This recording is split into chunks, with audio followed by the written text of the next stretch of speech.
Jody, thank you.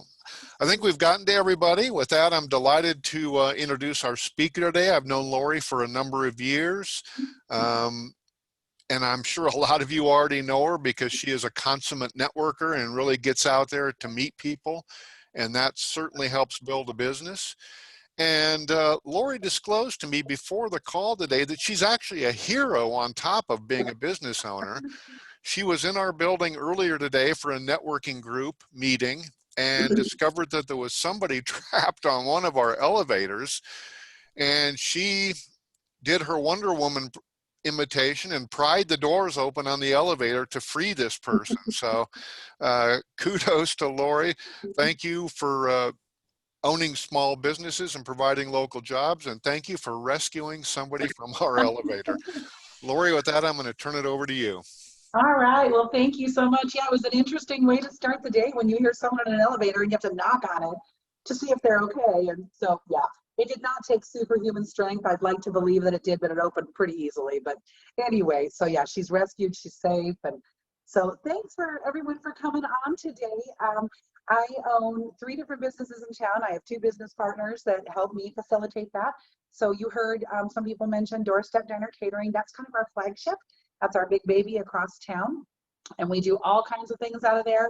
Anything food related, obviously, you know, weddings and full service catering and a lot of corporate. We do family style meals out of that kitchen every single day. And we just announced our holiday meals for Christmas. We did sell out at Thanksgiving. And we didn't sell out because we didn't want to do more. We sold out because we physically couldn't hold the product in our space. And we have a very large kitchen. So we're anticipating that we're going to sell out at Christmas again too. So, you know, if you're thinking my gathering is going to be smaller and I'm not going to have all these people and I don't want to make, you know, all the stuff and do all the work, we're a really good place to come to get your meal started, and then you can supplement it with a few things. And again, I was mentioned earlier, Karen down at Lulu's does a great job, and she does 2-person meals. I do not. So if you're looking for something small for 2 people, I always send people down to Karen. If you want something bigger, the 4 or the 6-person, then I'm kind of the gal to help you.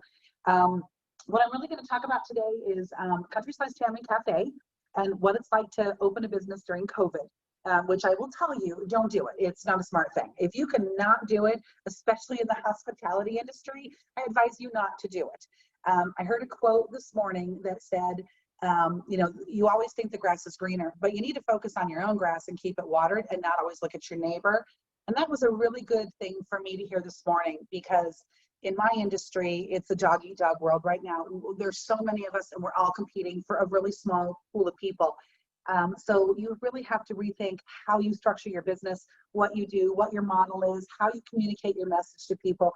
Everything has just changed. So that was a really good thing for me to just really kind of zoom in and think about, what can I control? What can I do?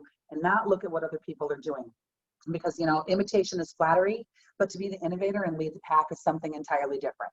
So we own, like I said, Doorstep Diner Catering, and we have the event space at 5550. And in February, I received a phone call from Jethro Hopkins of No Coast Business Advisors. And he calls me about every couple months, and he always says, Laurie, I got a deal for you. And whenever I hear that, I'm like, oh gosh, no, what is it now? Well, he said, I think you're gonna like this one. And he said, Country Slice Ham and Cafe is up for sale by owner. It's kind of a quiet sale. It's gonna be a quick sale. I said, okay, send the financials over. And I looked at the financials and they were solid. I'm like, it's a profitable business. I'm walking in with 0 risk.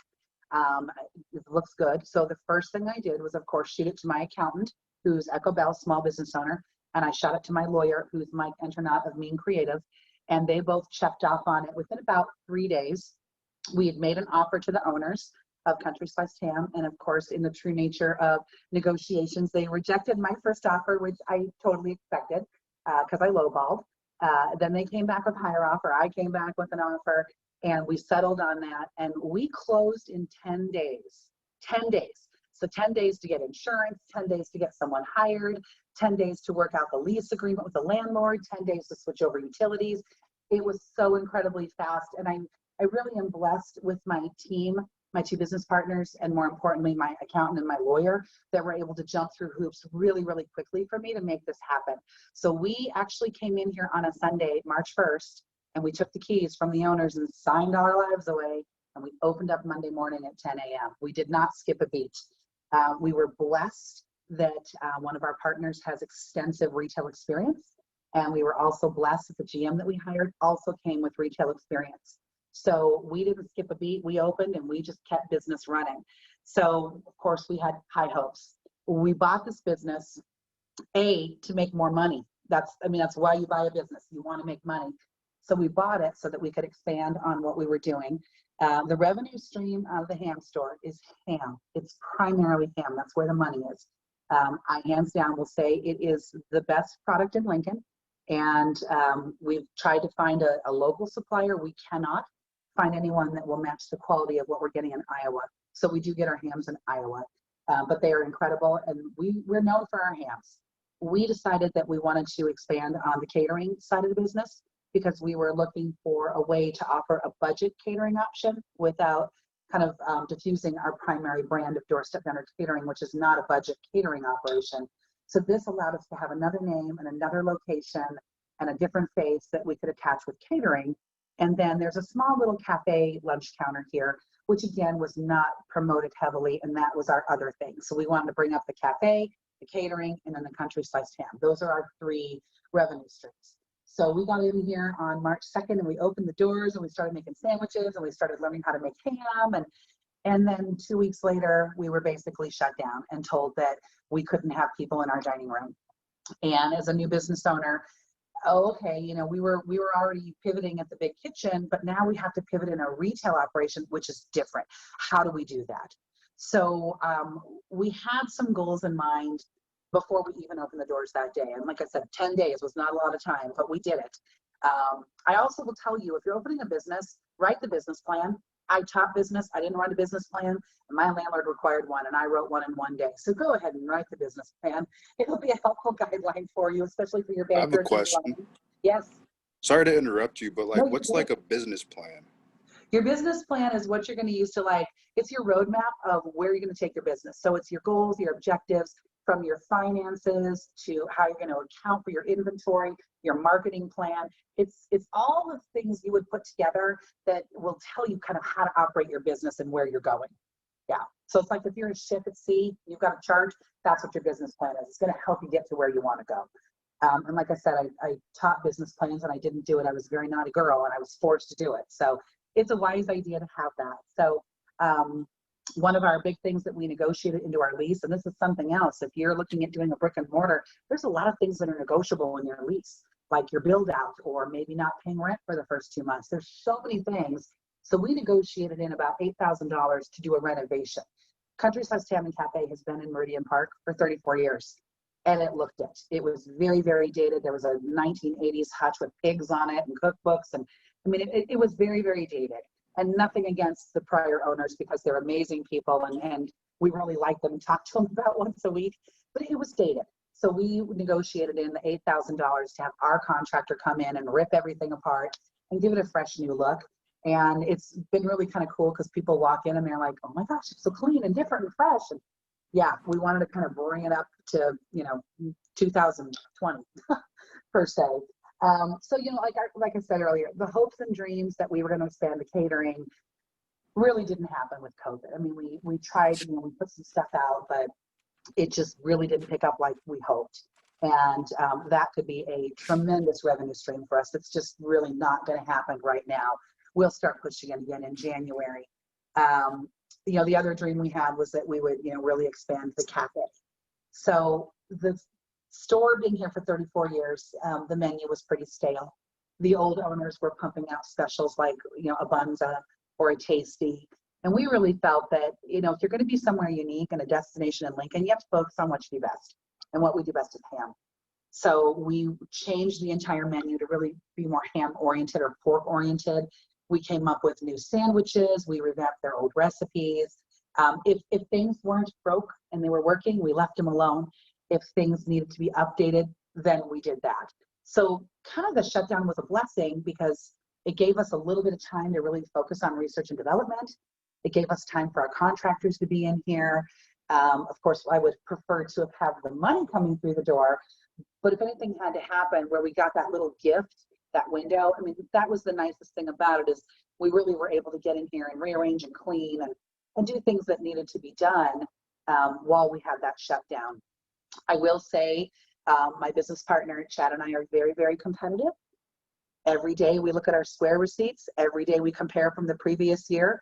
And by the grace of God, we are beating the sales of the previous owners during COVID. And I believe, again, that goes back to we're watering our own grass and we're not looking at what other people are doing. There are some places in town I love, like Grateful Bread. Oh my gosh, best soup in town. They're a destination. So how do you create a business that's a destination that people can only get what they want here and not anywhere else in Lincoln? And we have that with our ham. So one of the hopes and dreams, again, getting that menu done so it really focused on that product and showcased it so that people were coming here specifically for that product. And that has really, really worked. The other thing with the shutdown is it forced us to blend our companies together, which we did not want to do. We had planned on catering being on one hand and the ham store being on the other, and not having crossover with deliveries, orders, food being prepared, staffing. They were going to be completely separate. Our dream was that we hired a GM, we parked him over here, we walked away, and they made us money. And with the shutdown, that did not happen. It was too expensive for us to run payroll in two places because of payroll taxes. It was too expensive to have our textile company drop here and at the big kitchen. So we really had to focus on how can we save money right now and reduce every expense. So everything went through the big kitchen and then was ferried over. I will tell you, there was one day, it's a Thursday, I remember it. I spent 6 hours going back and forth and back and forth and back and forth. I started at the ham store and they're like, oh, we need pork. I went to the kitchen. I picked up the pork. I get back here, the kitchen calls, oh, we need ham. I brought ham back over. 6 hours back and forth, which is not the best use of your time as a business owner, but that's what we had to do to make sure we were cutting expenses. We've been trying to separate the two companies out as best we can so they stand alone. However, because of the blending, people still think that we're the same. So if we do a family meal at the South location, sometimes even though we send an email saying South, they will come North. So we are back to doing 2 locations again because that's what people want. So we're going to give them what they want instead of trying to force them into our mold. So that's been a thing that we really haven't successfully done. We will eventually get there. And I'm probably guessing it's going to be maybe summer of 2021 that we'll be able to kind of like push that safety net away from the big kitchen and stand alone here. But again, that really just depends on, what happens with COVID and more importantly, what happens with consumer confidence. Consumer confidence is the thing that's really hurt us the most during COVID. People are scared. They don't want to leave their homes, or, more importantly, they've altered their buying habits. If they're working at home, they're not used to driving to work and pulling into the drive-thru and getting coffee or going out to eat at their favorite lunch place. They're at home. So that confidence is really what has hurt local business lately. So trying to get people to understand that you can come to a place like ours and safely get food. We will meet you curbside. We're small. You can come in here and be the only person here at 2 o'clock. So that's something else that, we'll kind of wait and gauge and see what happens in the summer. And if, consumer confidence is back up again, then we will be good with that. So there's a couple words that I really do not like, and that is pivot, shift, and diversify. As small business owners, we have been told since March that we have to pivot, shift, and diversify. I will tell you, prior to COVID, I had the luxury of having 2 days off a week. I had the luxury of not having to go and staff all of our events. I had the luxury of not being in the kitchen actually preparing food. And when COVID hit and the sales just tanked, we had to put all of our full-timers down to part-time. So that meant that as owners, we had to step in and we had to work harder and we had to pivot, shift, and diversify. And it was awful. It was absolutely awful. When you go from working, maybe an 8-hour day as a business owner, and you've earned that after so many years of being in business, and now you're back to 12 and 14-hour days and you're working 7 days a week, it's pretty awful. And, our industry continues to suffer. And like I said, we're really lucky. But I look at our colleagues and they're suffering. They really are suffering. And, if there's one thing I can say, a competitor drove around town 2 weekends ago and he photographed chain restaurants parking lots versus locally owned parking lots. Chain restaurants were full. Locally owned restaurant parking lots were very few cars. And as people, we're creatures of habit. We know what we're going to get when we go to a chain restaurant. And so we tend to gravitate there. But the local has just really, really suffered. The other thing is people are looking for deals. Everyone wants a deal right now. And if a restaurant's offering a deal, that means they're hurting. And that means they need to get traffic in the door. And a little bit of money is better than nothing. So I made a pledge in March that I wouldn't take advantage of deals. I wouldn't take advantage of sales. And I don't sign up for anyone's app where I get points and earn stuff or get $1 off. Because as a small business owner myself, I realize the value in paying full price to small business owners right now. So I've been really advocating that people don't look for deals and specials and instead go in and pay what it's worth. Because when you go into a restaurant and they have 4 tables full and they have 2 servers, what are they making in tips? Nothing. I mean, they can't afford to live. So, you know, the best thing I can do is support my colleagues by paying full price and also tipping generously. And I know not everyone has the luxury to do that, but it's something I really believe in. And I hope that that message would resonate with people, that our small businesses really depend on us and they really depend on that money. You know, one thing we had to do with our pivot, shift, diversify is we moved a lot of things online. We've always had some online ordering, but at the ham store, it was all done on paper, and you called in and you reserved your ham, and then when you showed up, you paid for it. And this year we said, you know, we're going to move it online. So we did, and we kind of pushed people to do their sales online. I would say probably my business partner's staring at me. I am in our commercial kitchen. If you hear residual noise or I laugh, it's because my partner's making faces at me. Yeah, anyway, so we went online with ham sales, and about 85% of our people prepaid. And initially we sold it as a skip the line kind of thing.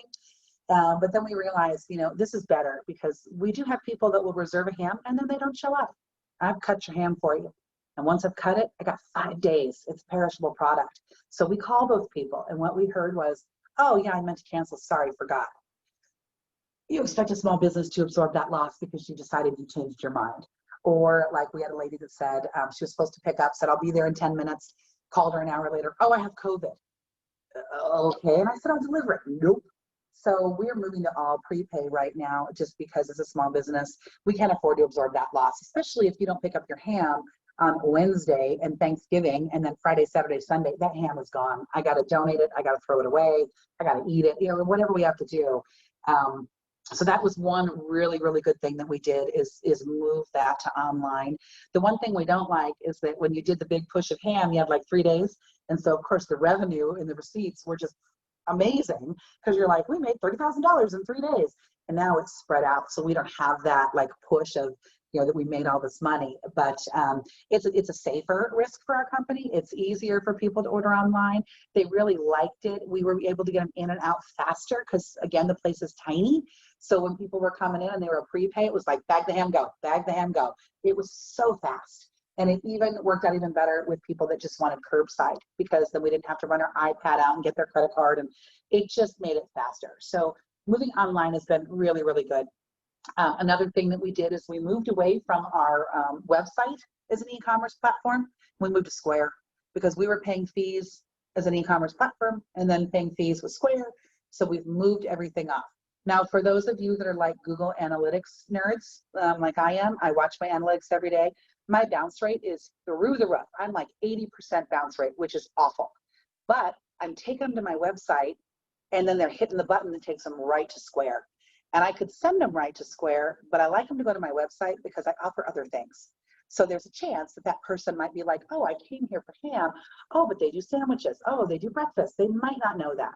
So I've kind of like had to teach myself to let go of that bounce rate because I know exactly where they're going and I'm driving them somewhere where I'm going to get some money in the door. So that was something else that we did with our shifting and pivoting, is move that platform. We diversified a lot. You know, in the things that we do, since we can't really do the catering, we really pumped out, you know, the family meals at both locations. You know, we looked at how we use our staff, and we have cross-trained all of our staff between the 2 locations. So if somebody were to become ill with COVID at the ham store, I can bring kitchen staff over, and vice versa. If someone falls at the kitchen, I can bring the ham staff over. So that was kind of our safety net, because we were terrified that if one of us went down, the whole operation would go down. And you just can't afford in our industry right now to be shut down. You cannot. So I think that was a pretty wise decision that we made to make sure that everyone can come in and fill the role. I historically have really not been in the kitchen, and I haven't had a food handler's permit in years, and I got it this spring because, again, if the kitchen goes down, I need to be able to step in and chop broccoli or whatever is needed to be done. So we just really had to kind of change and shift what we did. We're big on social media. That's our only thing that we can really use right now, because direct mail, people aren't in their offices. Calling, again, they're not in their offices, they're at home. So we have been super aggressive on social media. I usually post once a week, and during COVID, I'm posting 3 and 4 times a day. Anything I can do, because I've got to constantly be in front of people. And I'm still amazed that 6 months, 8 months later, people are like, what? You do meals? Oh my gosh, I post 4 times a day and I push it out to so many channels. But yes, I do, and here's the link. Thank you. So that's been, another thing that we've had to really do is just really stay on top of our communication with people, and specifically social media.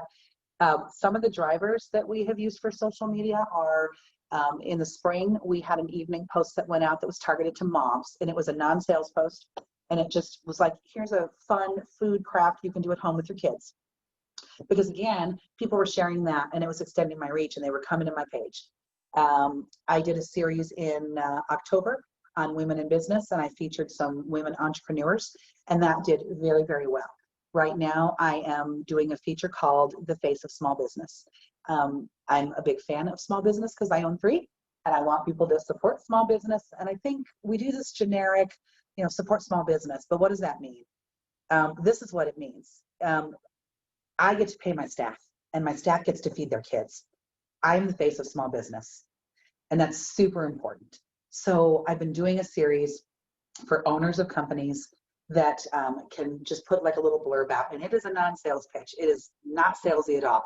It's basically, here's my company, here's why I love it, here's what makes me tick, here's maybe a fun story about working with a client or a product or a vendor, and then it's a personal blurb. Here's what I like to do in my spare time. I travel, I have a dog, I have kids, whatever it is. But I'm trying to really have people see that this is the face attached to the name when we say small business. It's driven primarily at the catering website or the catering social media, and then I share it on my personal, and then I tag the people in it, and of course then they share as well. So it's kind of 2-pronged. I mean, obviously I'm promoting myself because I'm doing the work, but more importantly, I'm looking at my vendors and people that I work with and other small business owners and getting their faces out there. And what I like to do is people are sending me photos that aren't their headshots. My partner sent one with his dog. Another person sent one, they're outside in their backyard. And again, it's kind of that little personal thing that really helps people say, okay, this is the person I'm supporting. It's not some faceless thing. This is the person behind the business. My plan is to continue that all through December, all through January, and I'll do it as long as people want to do it and we still have this need for it to happen. The last thing we did when we did Country Sliced Ham was, a complete rebrand again. Again, when you take over a business or you start a business, it's really important that you identify who you are and what you want your image to be. And so we came up with something really fresh, and we actually used an alum of the Entrepreneurship Center. We used Amy of Flickr Promotions, who was incredible in helping us launch the new brand. It's been a really fun roller coaster. I won't say it's been easy. There are some days where it hasn't been fun, but it definitely has been a roller coaster, and there have been some really good highs and some wins for us. And I think it's because of the combination of the 3 owners. My executive chef is over there pumping out amazing food with our other chef. Chad is our director of operations, and he is an amazing team builder, amazing. That's the other thing. When you look to build your team, you got your lawyer, your accountant, you need someone that can really manage and work with people. That is not me. I mean, I love people, but I'm not really good at managing them. And he is fantastic. He just has a knack at that. So, he does all that. And then I handle all the marketing, sales, HR, legal, all that stuff. I'm cleaning out files today. But that's kind of my forte. So I think just because the 3 of us have such strong skill sets, and we do overlap quite a bit, but we try to primarily stay in our little lane as much as we can, and then pull upon each other when we need support. I think that's really what has made us get through all of this terrible stuff in the hospitality industry. We don't have slick financing like franchises. We don't have someone out of state putting together beautiful things for us and pumping out our marketing materials and our flags and banners. We don't have that. That's me. We don't have supply chain. Franchises have supply chain that it just shows up. If any of you got in on the Texas Roadhouse deal, which I'm not a fan of deals, they were selling food for next to nothing. Well, they were cleaning out their walkout because they had trucks that were scheduled to come that canceled. So you were able to receive about $90 worth of food for $25. And they did that for about 2.5 weeks. And once they cleaned out the walk-in, then that was done.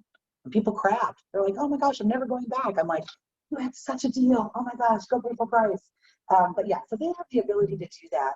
And we really don't. We support a local textile company. We support a local company that comes out and fixes our freezers and our equipment when it breaks. We support local window cleaners. We support local pest control. Our produce is local.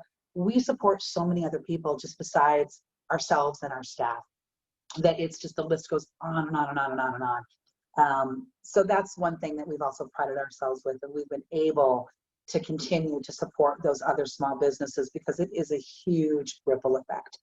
The last thing that I'll really say is that when COVID hit, the 3 owners said, we have to preserve our staff. We cannot run our company without our staff, and they depend on us for their mortgages, their kids. We have to preserve our staff. And so as owners, the 3 of us instantly went off payroll.